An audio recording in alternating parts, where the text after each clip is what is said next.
You're listening to the Zealous Podcast. I'm your host, Rocky Snyder. This week, well, we're changing the channel a little bit. We're going to be talking about lacrosse with Nate Neff, physical therapist and head of rehabilitation for Premier League Lacrosse. Before we get underway, remember, we've got continuing education workshops constantly going on, online as well as in person.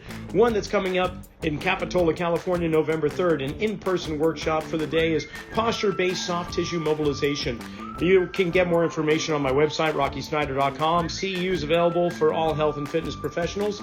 Also, check out setantacollege.com. They've got master's programs for Masters of Science in Sports Injury and Return to Performance, performance coaching, psychology, and a whole bunch more. Remember, click the subscribe button before it gets underway and follow us on Instagram at Rocky_Snyder. Here we go. Well, Nate, welcome to Zealous, man. It's good to have you on. I know we're going to have a whole bunch of things to talk about, but first, welcome. Tell me how Vail, Colorado is. Love it. Thank you. I really appreciate you having me. And it's fun to be involved in something like this. And because I've listened to so many podcasts from performance and PT related folks and learned from a lot. So I really appreciate being in this position with you right now. And today Vail is looking beautiful. It's like 75, sunny, little breeze. It's perfect. That's going to change, I'm sure. Here we are in August. Wait a few more weeks and you'll be knee deep in snow. But well, this is a selfish pursuit on my part. If there's any listening in the audience and they're getting something out of it, that's great. But for me, I get a captive audience I can ask questions and learn so much from. So this will be no exception either. So you're with the Premier Lacrosse League as the lead physical therapist, but you also delve into a whole bunch of other sports. Being in Vail, you got a lot of athletes going through there, and not just winter sports athletes, but NFL, NBA, NHL, and so on, which we'll delve into more in a little bit. But before we get underway, just give me the superhero origin. How did you get to where you are? Absolutely. So I would say I fall in that pretty common category of being a young athlete, high school, things like that, playing a lot of sports. I played football, baseball, ran a lot of track growing up, and I hurt my knee playing football. And then I went through physical therapy, realized that there was this thing called PT out there, and I always wanted to be a strength coach. And so then I realized that I could kind of combine the two. And that's where the passion for movement and everything stemmed from. And then ended up going to a branch campus of Pittsburgh for my undergrad and got a really good kind of close-knit education there, which was amazing. And then I got into St. Augustine, Florida for PT school and went to Florida. So one from north central Pennsylvania, where it was very cold, windy, snowy, dreary, to sunny St. Augustine on the coast. And that was a great change and got a great education there. And during that time, my girlfriend, my now wife, finished her graduateship assistant role in University of Florida, and then she went on and got a residency at the Stedman Clinic in Vail, Colorado, and so that's how I found out about Vail. And I was looking to get into a sports residency, and she was like, "You should look into Howard Head Sports Medicine in Vail." And I was like, "I don't know, I never really heard of it," but then I looked into it, and I was like, "Wow, this is amazing! I can't wait to try to get in there." And that was over 8 years ago. And so I started at Howard Head as a sports resident 8 years ago. Wow, very cool. Now, were you married at the time when you were back in St. Augustine and she was finishing up No, at UO? No. we So you actually met in followed her undergrad. out. She dragged you along Yep. and you Dragged just me to like a Vail. dumb puppy just followed her. I get it. Yeah, exactly. I was like, there's not a better place to try to follow her too. So it was great. And it's been an adventure, and I couldn't ask for a better time because it's been an amazing ride and really fun to be here. So give me a vision of what Howard Head's all about. So Howard Head, we try to really be on the cutting edge of sports medicine and things like return to play criteria, and just trying to provide a really good scope of orthopedic and sports med practice. And we work very closely with our strong partners of the Stedman Clinic, the orthopedic practice, world-renowned surgeons and orthopedic partners. We're separate entities, so we're not owned by them or anything like that. But we have a really good partnership where our PTs work one-on-one with their patients, and we provide protocols, and we try to work as a team to help bounce ideas off in terms of rehab approach. and return to play criteria and all these different things. And so, me personally, I work as lead therapist for Dr. Peter Millett. He was a shoulder, elbow, and knee specialist, and the surgeons from the Stedman Clinic and the PT at Howard Head kind of brings in patients from all over the place, so all over the country, and then even internationally as well. And so it's a very unique thing that I live in this little place called Vail, Colorado. We're 2 hours from the nearest international airport in Denver, and yet we're like a world-renowned sports medicine center that sees patients from all over the country and the world. And so it's very unique in that sense. And so a lot of post-operative patients, a lot of patients that are also just trying to get a second opinion from their sports teams and their orthopedic doctors back home, things like that. Well, Vail is definitely on the map. It's not known for its low income levels, that's for sure. For So sure. to have extensive resources at your disposal just makes sense. And I know when people think of Vail, they think of skiing and snowboarding. And I know you're a purist and you don't think much of us snowboarders, but whatever, we can still have a conversation. Yeah, we've ruined it for everybody else, I'm sure. But but but aside from the winter sports, and we'll get on to lacrosse in a minute, Mhm. what other obviously other athletes are there, but as a shoulder, elbow, knee specialist that you're working under, Mhm. is there a certain sport profile athlete that is typically coming to see? Are we talking mainly throwing, rotary athletes? What are we talking? I would say generally it's a large amount of NFL and NHL players that have really made a good connection with Dr. Miller and the Player Association. So he's well known throughout the whole agency. And so when somebody hurts their shoulder or dislocation or anything like that, or their knee for that matter, they kind of say, I want a second opinion. Who do I go to? And their agent or the professional agency knows of Dr. Millett. So they're like, you got to go to this guy because he's the best. And then I'm fortunate enough to then also work with them and help manage their protocols and communicate with the teams from then, if they have surgery, if they don't, whatever it is. So he sees a lot of those athletes, a lot of stabilization procedures with those like impact sports, dislocations, that kind of situation. And but generally, there's really all aspects of athletes, from Olympic athletes to Howard Head is also the official PT provider for the U.S. ski and snowboard teams, and so is Stedman. They're the official orthopedic provider for them. So if a professional skier gets hurt, or anybody preparing for the Summer Olympics, or just now after the Summer Olympics, they're coming out to see us and to get an opinion or possibly have surgery. Okay, so I'm just going to paint a scenario, whether it's with Mm-hmm. Colorado Avalanche or Denver Mm-hmm. Broncos. We'll just take one of your local teams there. You get one of Yep. their players who has some type of massive blowout on their knee, medial meniscus, ACL, just complete uh, chaos. And they go through the surgery. Then are you the prime go-to as the PT, or does the team go, okay, we'll take it from here? Like, how does that exchange work? Is it immediate? Do you feel, is it different from one team to the next? How does it work? It is, it's generally can be pretty different though, because every team's gonna kind of go about it in a different way. I've really realized that every organization throughout pro sports is gonna handle things a little bit differently, communication wise, all that. But generally, they're gonna go and see a doc at Stedman first. And because I work so closely with Dr. Millett, if they see him, I'm probably gonna be the one that sees him for rehab afterwards. But we do have a team lead physical therapist for all the different surgeons throughout, and so generally, if they see that particular doc, they're going to see the lead therapist for that doc as well. But there's plenty of overlap, and we work really well together. And I'm familiar with all the doc's protocols, and we go through it a lot. So generally, they'll see them, they'll get a recommendation from them, and then they'll say, "Go see Howard Head, go see Nate." Because we want to really get a different opinion for your rehab approach and see what else can be done in this moment.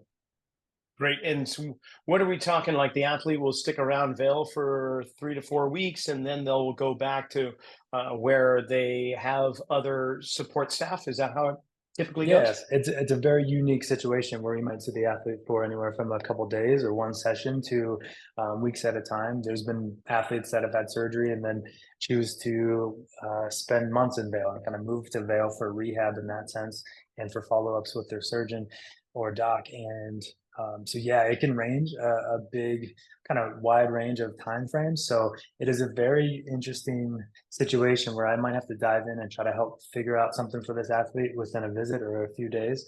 And they maybe come back in 6 weeks and then have 4 months or something in their recovery. So it's interesting. Sometimes I'm in communication between those sessions, but it's a lot of follow-ups, a lot of reassessments, and a lot of communication to their doc. So you have a facility within Hilton Head that Howard Head, excuse me, There that you Hilton Head. I knew it was going to go. I mean, happen. it's a great I knew spot. it was. It's not bad either. But Howard Head, so you within your brick and mortar, you have a full-on training facility, so somebody can go from post-op acute care to like rehab, return to performance right there, and Yeah, we then have a go. yeah, generally we have a great space where it was being all remodeled when I was a resident almost 8 years ago, and so it's all finished up, and we have state-of-the-art facility with plenty of equipment and devices, and return to sport assessment tools, force plates, isokinetic, um, power leg press, like different things all across the gamut, and but sometimes the hardest part is like trying to get out onto the field because we are technically in the hospital, so it is confined in that sense. But and if it's anything kind of out on the field, kind of running, cutting, decel work, then it's generally going to be us communicating with the performance staff to try to get that aspect in. But tons of stuff that we can do in facility, and it's great from going from on the table, post-op work, range of motion right away, which is huge in our facility. We start rehab day zero, day one, usually right after the next morning, and whole way to return to sport.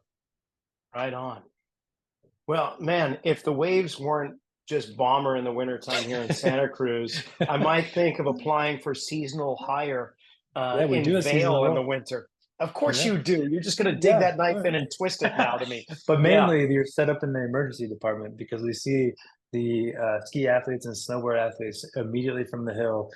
Ski patrol brings them into the emergency department. They do an X-ray, whatever it is. We go right into, I'd say they tore their ACL. We go right into bracing, exercise prescription, education, get them walking as soon as we can, and then possibly schedule for surgery or whatever ends Wow. up being the case. That's a great system. Yeah. So it wasn't too long ago. It was probably like a year and a half ago. I was back in Foxborough, Massachusetts, at Gillette Stadium, and within Oh, Patriot Place is Tom Brady's oh, training I'll, facility, I'll be there this TB12. weekend actually. I'll You're be there going to going there TB12? pretty much because of the PLL's quarterfinal competition is at Gillette Stadium on Labor Day. So that's where I'm going. Oh man, make a point of heading into TB12 because It's right there at uh, Patriot Place. Yeah. exactly. It's a good facility. It's very simple, basic, but it's everything they need. There's some treatment rooms off the side of where the Hmm. AstroTurf and the movement area is. And so they just put me through a nice session where we looked at my mechanics, a little alignment, and so on, brought me over to the table, worked some soft tissue, brought me out to the movement area, got me doing a few drills, noticed a few things, brought me back to the room, worked a little bit other area, and I'm like, oh, Cool. this is brilliant. I am loving this interplay back and forth, work on this issue in the tissue and then go load it or move it and so on. I'm Hmm. getting a feeling like this is your meat and this is your bread and butter. This is what you love doing. 100%. I'm very manual therapy based and like skilled in that sense, but it's everything always comes back to trying to load and move better, be more confident in your body movements, and then be able to tolerate your sport even more. So I do a lot of hands-on work with soft tissue work, whether it's like massage work or deep tissue or scraping, cupping, classic stuff. I also have been really working hard to be very skilled at dry needling. And through companies like EIM and Institute of Clinical Excellence, I do some manipulation work as well through Institute of Clinical Excellence or ICE. Big fan of them. Shout out to them. And then it's all about loading after you get into that. So I love that kind of situation, and you make them feel a little bit better, desensitize things in the moment, learn a little bit about the tissue, and then go load it, move better. So do you get any pushback from other professionals, such as chiropractors or those that are acupuncturists or traditional TCM, traditional Chinese medicine, where you're utilizing some of their tools and they're, I don't know if it's an ego issue or what. It's like I'm feeling threatened because you're using the things that I've spent years and years doing. And do you, Yeah. Do you run into that? I personally haven't ran into that of like an actual acupuncturist like talking to me about it, but it's something that our PT legislation has to deal with all the time. And most of the states are open to PTs dry needling, but some states like California and New York, I think, are still limited in that sense. Um, but our kind of feedback is that we really study the anatomy in PT school, tons of baseline education there, and then we do these uh, tons of hours of training over the weekends. Like a 3-day course is required in Colorado to then even practice it in the clinic, and then you try to record some hours and progress there. But um, and yeah, definitely some feedback on that, but I just try to use it as a tool in my toolbox, and it's not my end all be all treatment. So I have plenty of ways to get a patient better, and that's just the component. So I'm not too stressed about it, and I just try to let the legislation do its job and try to promote that it's safe, and we definitely are skilled enough to do it. Right on. Okay, you mentioned a toolbox, and we already spoke about a few tools. I'm curious about other tools in your toolbox. Obviously, there's manual therapy, there's cupping, there's dry needling, and of course, there's loading the body with Yep. movements. And we can go full spectrum. I don't care about that. What are the Sure. tools? What are your go-to? What do you pull out of your back pocket? And don't say my hands and my eyes, because just a cop out. I Sure, yeah, understand that. absolutely. I also enjoy the concepts from the function range conditioning group, FRC, and just the idea of um, getting your tissues to be more tolerant through a full range of motion. And so the FRC components, I use a little bit of that, use a little bit of what I've learned from the ICE courses and the different kind of movement-based strategies. And it's just like I take a little chunk of each kind of all these different Con Ed courses and things I've learned from in the past and try to kind of group it all together. So there might be a session where I use some big concepts from maybe 3 or 4 different courses that I've taken in the last 5 years. And it's really kind of a fun thing to realize that I chose this option for this patient, this treatment approach because of this background and this research and this experience. And to kind of combine it all together is really fun. But so the working through full ranges of motion like FRC and improving that internal tension and just the strength of the tissues and everything like that, the strength. And then really kind of comes down to just proper training and load versus capacity and making sure that the patient or the athlete understands that maybe they're in pain or having an issue because they loaded too fast or too soon or too much and the capacity wasn't quite there and ready for it. um, and So, add in a little like sports psych, not necessarily sports psych, but more of like pain neuroscience and just helping them understand that pain is multifactorial and lots of things go into it. how would you have that conversation? I'm curious. It depends. It depends on how sensitive the person is to their pain and talking about different thresholds and intensity of pain and how, how chronic things have been and I can lower the threshold for pain. And in my practice, I have it a lot with post-op patients. And I talk about how you just had trauma from an injury, most likely, and then from surgery combined with that. And so I talk a lot about hurt doesn't equal harm. Your shoulder or your knee is very sensitive. It's swollen, it's inflamed, it's recovering. And so when you have pain, it doesn't mean tissues are being damaged. It doesn't mean anything like that. So I like to say hurt doesn't equal harm. And I really start off in that sense and then try to chip away at it throughout sessions to help them understand it if I need to. But I like to say that very at the very beginning of rehab because when they move or they guard a little bit or they transfer right after shoulder surgery and they have pain, they're going to be fearful. They're going to be worried that they're going to ruin their surgery. And if I can decrease that fear and help promote their confidence, then I'm all for it. Okay, and you don't have to answer this next question, but I'm just curious, and I have to ask: is like Yeah, you like myself love to accumulate letters, but yeah, really knowledge. They just give yeah. you letters after you've gone through a course, right? You don't really care about the Hmm. letters. Yeah, I mean, you could have your own Exactly. alphabet soup. It's more Right. the knowledge that you're pursuing, but that comes at a cost, Hmm. literally like a financial cost. And there's some organizations that would be very good at supporting continuing education, and you present them with an idea. Hey, I want to go to Hmm. this lecture, this course and workshop. Can you cover the cost? Can you meet me halfway? If you don't Hmm. mind me asking, is this all out of pocket pursuits for you, or are you in a position where you have support? Great question. Actually, huge shout out to Howard Head and Vale Health, where they have an extremely amazing continuing education program where we get $5,000 a year to work on continuing education, which is at least 5 times more than most clinics. You might be lucky to get $1,000 a year. So I've been very, very fortunate in that sense, and I've tried to take advantage of it as much as I can. And that's where the letters and the kind of stuff come from. And really, with the letters behind my name, especially on LinkedIn, I'm just trying to promote that I have that knowledge base, kind of like get the proof that I have that knowledge base. And I like to show that it's just a well-rounded thing. But yeah, Howard had great continuing education program, and that's helped me get the certifications, helped me branch out and really kind of specialize in numerous things like we talked about. And it's really great because we go to the course, they pay for our travel, our mileage if we drive, or airfare, hotels, food. It's great. And you'd be surprised at how actually easy it is to spend $5,000 in a year when it comes to traveling to a different state or whatever it is for a few courses. Dry needle Yeah, course is like $1,200 right there. you have such a wonderful way of digging that knife in a little deeper with the twist. I love it. No, I'm envious. I think Yeah. that's a wonderful thing.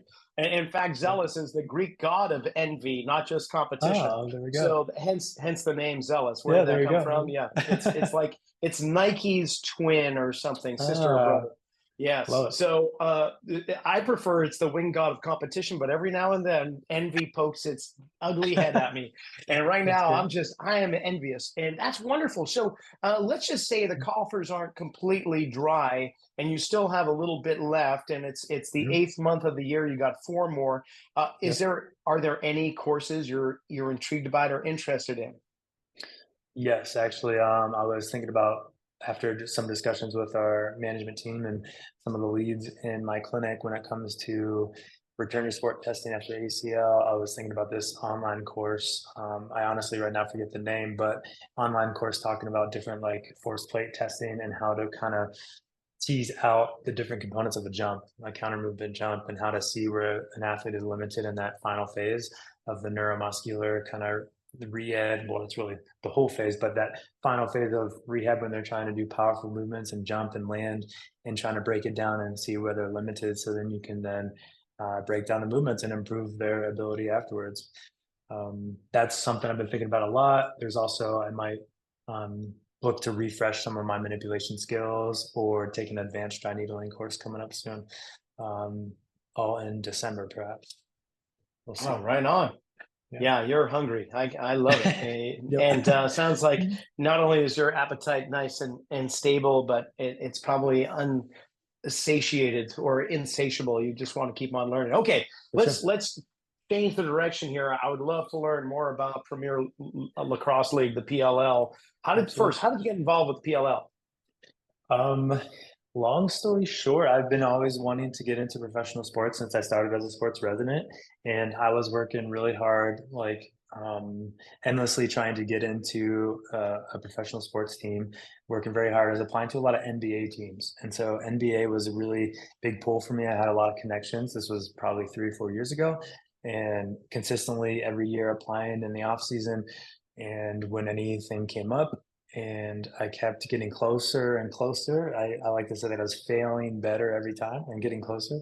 And then and I got in the top 3 a few times with a few teams. But when I was preparing for that, I really set myself up for success to then be ready for this PLL opportunity, because then 3 years ago now, my management team came to me and said, we have this opportunity to do a deal with Howard or with the PLL and make Howard Head the official PT provider along with Stedman. And would you want to be the lead? Would you want to be the head therapist for the league? And I said, absolutely, I would love to. And so finished on my 3rd season now. And when I started off, we were all trying to figure it out together. It was a brand new thing for the league, brand new thing for us, brand new thing for me, because I never played lacrosse. I never knew anything really about it going into it. But it was a good example that if you have a good baseline of knowledge in PT and understanding of movement, then you can figure out the nuances from there. But I learned a ton in the PLL in that first season or so, and figured out ways that we could improve every single season. So we've been well on our way. But so yeah, the opportunity was presented to me, and I just had to capitalize on it, and it was great. Right on. What were the low hanging fruits when you began? Really just trying to provide great PT over the weekend. So generally the league travels around to a different city every weekend. So it's a traveling league in a very unique way where every team will play in a certain city, in one city each weekend, and then they travel to the next city and then the next city. And so the low-hanging fruit for me was just being able to provide good, maybe more so like manual therapy based treatment on the weekend that athletes were looking for, kind of sore, banged up going into their competition and practice. And that was kind of the baseline need in that moment. But then it turned into a lot more after that.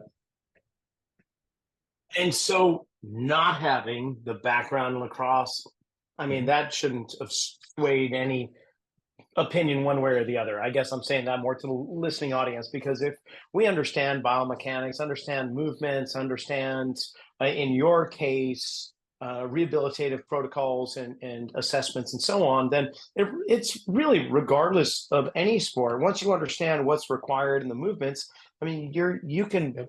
plug yourself in quite readily. But Exactly. what were the big surprises? What were the things that made you kind of go, "What the heck? Oh, I wasn't expecting that." About like the injuries and the rehab process, or just about the That's just sport? the experience, the sport, the injuries, and so on. Mm, Did you go, "Oh man, this is remarkably similar to soccer or hockey mhm. or any other like skiing"? What Yep. other activities or sports that you are much more familiar with? For sure. I would say number one would be soccer in terms of the sprinting and change of direction and being a field-based sport. In terms of then hamstrings, groin injuries, soft tissue injuries of the lower body, back pain, situations like that. Very, very similar and across the board and very consistent with that. And then I was pretty surprised by the unique challenge of the PLL in the sense that a lot of players work a second job. So the salaries at the current phase of pro lacrosse, the salaries need to be supplemented a lot of times by the athletes, so they have a separate job, and they may work in finance or on Wall Street or something where they're sitting at a desk most of the week, and then they're playing the highest and most competitive pro lacrosse there is on the weekends. So it's a very interesting combo where I'm almost working with a desk work patient and then also a professional athlete at the same time. And that was very surprising and very challenging. And it still is a challenge that I'm working through right now, and trying to just continuously improve on. And then the challenges after the pro lacrosse players finish college.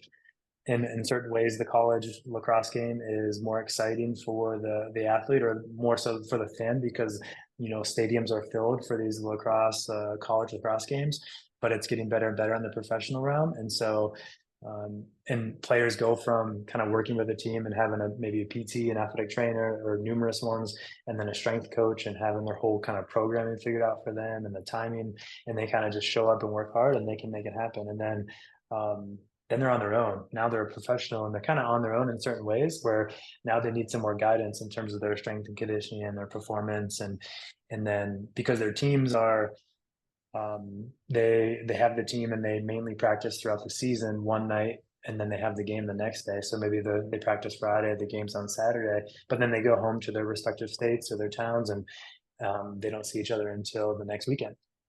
So it's a unique situation in that they travel all over, but they don't have like a home base quite yet. And that's the goal for the league in the future. But so they have to kind of do the training on their own, either maybe finishing up the workday 9 to 5 and then having the train and trying to figure it all out from there. But so I've really worked hard to try to promote different programming and different off season and in season strength and conditioning work, all this stuff that has been a challenge for sure, but all very rewarding and fun. Yeah, that's kind of cool. I mean, I just think of old school. When I say old school, I'm thinking back like 60 or 70 years with burgeoning teams that were trying to make it the young NBA, the young NFL. These guys weren't being paid very much. And if they Yeah. couldn't eke out a living as a professional athlete, they had to get the side jobs. Now, granted, at that time, technology was much lower. So the likelihood of more physical activity in a career that they chose was probably going to be greater. They worked on the farm or they worked in the Sure. assembly line or Yeah. something of that nature. Today, like you say, some of them are working on Wall Street. Most often they're going to have some type of sedentary occupation for the most part. So therefore, you're going with extremes. You're taking the body to an extreme sedentary position, and you're going full bore on the pitch over the Yep. weekend. So the body is being really almost torn in two different directions simultaneously. So is there a high? I'm thinking what comes to mind right now is softball and pickleball. I think they're probably the the highest injury rate of any recreational sport going in America right now is Yep. because fat lazy people can play softball, and there's usually a Yep. keg of beer on the sidelines in the dugout, Right. and or on the side of the court in pickleball. You just hear about, oh my gosh, you're playing pickleball, but along with this, we're talking a younger crowd. Obviously, they're just fresh out Mhm. of college, so they're 23 to 27 years old. Yep. Their And bodies older have for sure. not. And so, what's the incident rate like if you could just compare it to other organizations and associations that you're dealing with? I know That's you a don't have the great stats, but question. just Yeah, anecdotally. um, that's a tough one. I would just say it's generally probably 15-20% higher than the other sports because of that extreme, like you said, nature back and forth from sedentary to running, cutting, just shuffling on the field and doing extreme speeds. But yeah, that's something that data-wise we're trying to work on that maybe going forward is trying to actually put those numbers in and try to see how it compares to other sports such as soccer, MLS, things like that. But yeah, tons of that soft tissue issue with those high-speed sports, and players do range from that like just out of college to maybe even 38 years old. Like there's some older guys in there for sure, and those guys usually know at that point how to take care of themselves and prepare and kind of manage it throughout the week because they've got to that far for a reason, like kind of thing. And but when these kids, so to speak, are coming out of college, they maybe were banged up throughout college and they kind of just got through it and they were able to play, able to perform well, get drafted into the PLL, but now they don't really necessarily have a full understanding of how to be a professional athlete. And so us at Howard Head and Stedman, we're trying to come along with them and try to lift them up and help promote that and try to say, okay, this is how the kind of the week between the games should look like with your performance, your recovery, your training, on-field work, things like that. And something that I've talked with Paul Rabel a lot about. He was the co-founder of the league and known as the best lacrosse player of all time, or the LeBron James of lacrosse. We talked about trying to do like a pitch count for lacrosse players as well, and trying to maybe decrease some over injuries or overuse injuries through doing a pitch count, depending on your situation, your position, and different things, and trying to just ramp that up gradually. Because a lot of So players if will I just could, hop on the field and just hammer a bunch of shots, and they're not quite ready. no, no, Yeah. the movement prep isn't there, and they've been sitting in wheelchairs essentially, whether Yeah. you call them cars or office desk settings. But okay, if I could pull out my crystal ball here and kind of look Mhm. into it, I'm just going to predict that adductors, hamstrings, were Achilles, maybe low back and elbows. Is that what you're seeing primarily? Maybe neck, Yeah, actually, C spine too. yeah, definitely a lot of neck strains that happen just from the impact and stick ricochets and follow throughs, getting hit with sticks, all that stuff, or getting checked and all that. But yeah, pretty much I'd say the number ones are adductors and hamstrings, hip flexors for sure, calf strains, Achilles, kind of more tendinopathy based stuff. We did have a Achilles rupture in pre or training camp this year. And then just your typical kind of knee ligamentous injuries and shoulder type rotator cuff or labral tears, things like that. And yeah, not as many elbow situations as you would see, but more of like the wrist and hand, and more of like the bony situation. So a lot of checking and getting hit in the wrist with sticks. So Mm. there's a lot of fractures, and then having to have surgery to get plates put in and fixated, things like that. And so with these players, the PLL, like you say, it's just growing, and they don't Hmm. have the funding like some of the mainstream professional sports organizations. There's the amount that players make per capita is much lower, so there's not as much riding. I mean, it's not like multi-million-dollar Mhm. contract for this athlete, and they're going to listen to every word you say because their wallets on their line and their Mhm. longevity and career is on the line. Do you see that varies with your lacrosse players? Just kind of because of that? I Are they do, I do. compliant or are they Yeah. wavering with their compliance? Every athlete's going to be a little different. I definitely have both ends of the spectrum that I've experienced with minimal compliance to absolutely do whatever you recommend. I'm going to dive in and dial it in from there. But you definitely see that challenge as a medical staff. But I think everybody loves it so much that from a player, from the front office of the PLO, from the owners that Mike and Paul Rabel, everybody is so invested and into it that they love the game and they're gonna it's like there's $1 million on the line because they're like, I love it, this is my opportunity to play my dream, my pro lacrosse dream. And they're like, I want to be out there, I want to be on the field as soon as I can. Now of course we always have those decision making situations of like, is this middle of the season, are we shooting for playoffs, like what are we trying to figure out with getting back in the field. But and a lot of players, they're like, I need to get this game checked because I need to pay my rent, so I really need to work hard and get out there. And but yeah, so it's kind of the same situation. It's just, less money on their line, but it is like their livelihood and their career and their love of the game that's on the line as well. So it's very similar in that sense. And what are your top three roles and responsibilities with PLL? I would say number one is weekend management of injuries, treatments, and working through just like game and practice prep.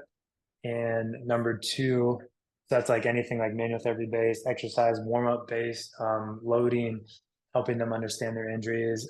Number two would be communication, and that's communication with the player, whether it's performance based programs in the off season, throughout the season, or home program type stuff, and trying to improve, work on their conditioning and strength work, but also rehab at the same time and make sure they don't get deconditioned for the sport, but also rehab.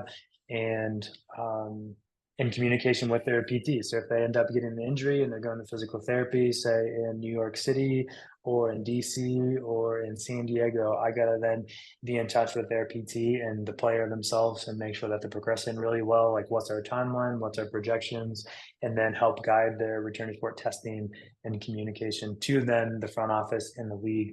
So lots of communication. And then third would be, I would say, I would say helping to just manage the whole medical team as a whole and just trying to have us as one cohesive unit. So there's 8 athletic trainers, an athletic trainer per team, and then there's myself at Howard Head traveling as the lead, and then another coworker traveling with me and doing a great job. Um, kind of working with the athletes over the weekend. And so just bringing everybody together, making sure everybody's on the same page and flowing through the weekend. And kind of then that comes with also equipment management on the weekends too, where we have the equipment that travels week to week. We set up a treatment room in a hotel, and I work really hard to try to make it a kind of familiar environment for the athletes so they feel comfortable working with us. This sounds like a full-time job, and yet you also have this other responsibilities at Howard Absolutely. Head. So how many hours are we talking, Nate? Yeah, I lose count half the time. Generally the weekend will take up from anywhere from 40 to 55, 60 hours, and that includes travel time. Trying to travel from Vail to the East Coast takes a while. And then I work in the clinic throughout the week, doing my lead physical therapy duties, and then a lot of communication. We have an injury report call every Monday where we talk about the status of the injured players and their rehab progressions and what are we thinking, all that stuff. As the medical director, the league's doc or surgeon, the head athletic trainer, and the front office all come together. So yeah, it's a lot of hours, but it's awesome though. I really love it, and a lot of times on the weekends I might be working 14-hour days, but it doesn't really feel like work half the time because it's so fun and the guys are grateful. It's great. Do you remember your wife's name? It starts with an O. I think it's Olivia. I'm pretty sure. Yeah, Does she get to travel exactly. with you from time to time? We did our first season a little bit. which was awesome. We kind of turned, extend some of the trips where it goes from then we're like hanging out and going on a little adventure afterwards. And then my responsibilities, my second season increased, so I couldn't do that as much. And then it increased again this year. So it keeps going up. I remember thinking my first season was tough, and then it got much harder, and then it got much harder again. So we're right there with it. But it's all going really well. And give me a calendar breakdown of when preseason begins, when in season, and then postseason, off season. Great. Yeah. End of May is going to be around Memorial Day is going to be the start of training camp, in which training camp usually lasts about 10 days. And that's right at the same time as the college Final Four and the national championship. And so it starts around there and then runs into middle September. So then, we start the first round of playoffs this upcoming week of Labor Day, and then it'll go. That's quarterfinals. There'll be a couple games on Labor Day, and then 2 games for the semifinals the week after in Long Island, and then the championships in Philly, the 15th, I believe, of September. And then post or off season goes basically October till March, or all Yeah, the way to pretty much May. all the way to May, and hopefully, I mean, the preseason kind of communication and strength and conditioning stuff is hopefully happening throughout that time. There is also an off-season tournament that's a week long called the Championship Series that has been in DC the last couple of years. So there's a 10-day trip in February where the top 4 teams in the PLO get to play in the Championship Series in the off season, and it's kind of a way to promote a different style of lacrosse where it's called sixes, where it's a very intense kind of high paced or high speed, fast paced game. Super exciting stuff, fun to watch and be a part of. And then, so that's a good way of in the middle of the off season to get your PLO fix, so to speak. And then it's great to reconnect with the guys during that time. And then another break, and then it goes into the next year. So with the sixes, is that like the rugby sevens, where it's for sixes it would be 6 minute halves with 6v6? Yeah, similar, where it's very fast. It's the games are cut in half, so it's an hour long instead of 2 hours. That is also something very cool about lacrosse that I didn't know going into it. That the games are very like on the money, 2 hours. But then the sixes format and the championship series are an hour long, and that's gonna be the similar format for the Olympics when lacrosse is back in the Olympics in LA 28. That's very That's exciting going to times. be, yeah, that's awesome. I grew up playing lacrosse, but not Love it. organized. It was just everyone As had a, sticks in the Northeast. It's just, yeah, it love was it. just the way it was kind of like if you weren't playing hockey in the wintertime, pond hockey, then when the pond melts, you just hit guys with sticks that have nets on them instead of blades. It was pretty That's cool. perfect. But damn, man, that is a long off season, October to Hmm. May. I don't know Yeah, of any other sport that's like that. Curling, yeah. maybe. No, not even curling. I mean, so So the what does that do? Like, so the what's the challenge, ramifications? Yeah. um, it's sometimes the biggest ramification is like losing contact with the player. Sometimes maybe they get busy and they stop responding and talking about the rehab and their off-season training or working on stuff that they kind of knew they came out of the season with or something that we need to work on. And so that's the biggest challenge there. And then, but the side situation is there's the National Lacrosse League, so the indoor lacrosse league that basically runs the opposite time. And so a lot of the guys, I'm not familiar with the percentage, but a large amount of the players in the PLL also play indoor. So there's some guys that if you go far in the PLL playoffs, or into the championship, and then you go far in the NLL season, that you might play professional lacrosse every weekend almost for the entire year. Do you have a relationship with your counterpart in the NLL? Because I mean, they're basically playing in a hockey rink, and and Yes, yep, and they're slamming boards and bodies. I mean, it's yep. it's much more like hockey than outdoors. So, is there Mhm. somebody that's your counterpart there? Do you keep communication with them? We don't. It's pretty tricky because the NLL itself is like every team is a their own entity, individually owned, that kind of thing. So then in the PLL, there's one group of owners at this point before they go city based in the future, and so it's kind of like one big group for us. We're all a big close knit family. It's so then every other team in the NLL is going to have their own staff, their own kind of like home base and city, and so it is really tricky. So we do our best as a medical staff to be in contact and do exit physicals going into the NLL season, and then do entry physicals when they come out of the NLL season. So, and communicate as best as we can and be as professional as we can, because we're all, doing the same thing and trying to help these guys out. Okay, secret sauce time. Like if you were to give advice to the listening audience, which are basically individuals, mid-20s to 40 or so, the prime audience there in the same field as yourself or athletic training, maybe they're aspiring to follow into professional sports or high-level college like D1. What kind of advice might you impart upon them? I think if you're coming from a pretty strict physical therapy background, I would really highly recommend getting to work with a performance-based coach, or really learning more about the strength and conditioning realm in kind of that sports medicine or that very direct athlete kind of rehab process. Because I feel a lot of times, and this was me, early on in my career, where it's you think you're doing enough to kind of prepare the athlete and to load and to test and prepare them for their sport, but ultimately um, basic exercises in the clinic are not going to then translate to going full speed on the field and having contact and cutting and decelerating and stuff. So I think a lot of times the intensity of loading and the exercises and that prescription needs to be more. So then if you can have a good background in strength and conditioning and performance-based stuff, learn from coaches, learn from those members of sports med teams, then I think that can go a long way in you prescribing the proper rehab for your athletes.